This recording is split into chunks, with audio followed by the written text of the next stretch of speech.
2 seconds. Hey guys, so this is my last video, I think. I'm pretty sure.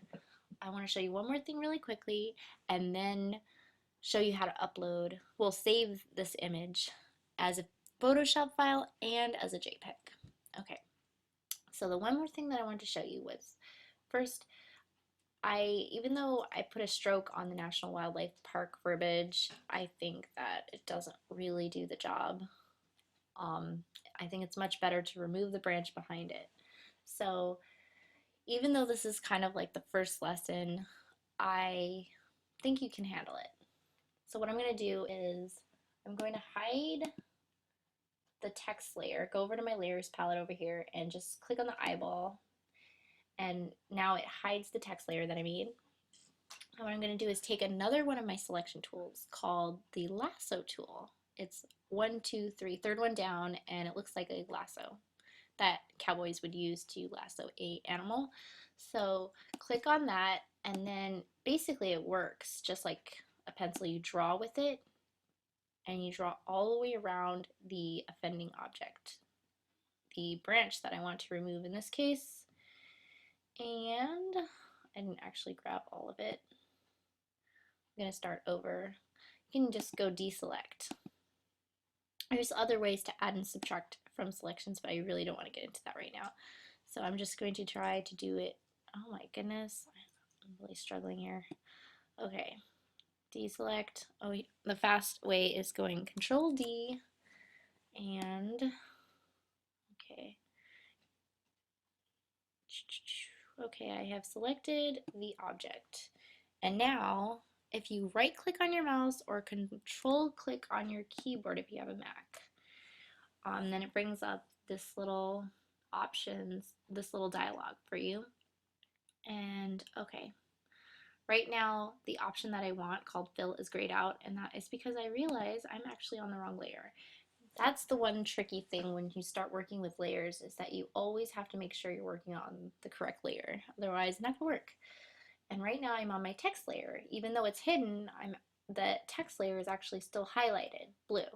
So I want to go down to my eagle layer because that's where the branch is.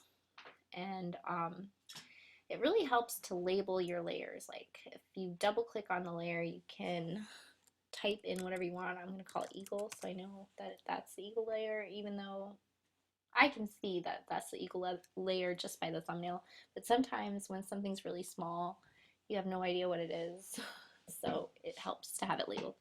Okay, now I'm going to go back over to my selection and just somewhere in here go Control click or right click on your mouse, and then there's this option called fill, and this is so cool because in Content Aware, I think it was actually, this was available in CS5, and it's still available in CS6, and I think they added more things. So you hit OK, it says Content Aware, just leave it like that and hit OK, and it's loading. Oh, it fills it in with sky.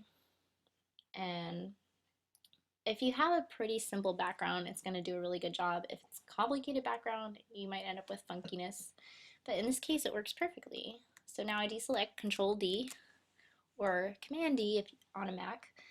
And now I'm going to go back to my type layer and light up that eyeball so that I can see my text. And in this case, I think I'm just gonna take off the effects. I don't think I need effects. I think it looks better without them now that the branch is gone. But what I might do is just go back in with my type tool and click in here and select it and just tighten up the font a little bit, make it a little bit smaller. See, it's at 90. I think I'll bring it down to 79. And then to get out of type mode, what do? That's right, click on the move tool, and then yeah, just adjust it so that it's not interfering with the branch. Okay, and now I'm done. Okay, so really quick, I gotta say it now. Files save as a Photoshop, because right now it has layers, and so I have to save it as a Photoshop if I want to keep those layers, and I think that's a good idea. So save it as a Photoshop,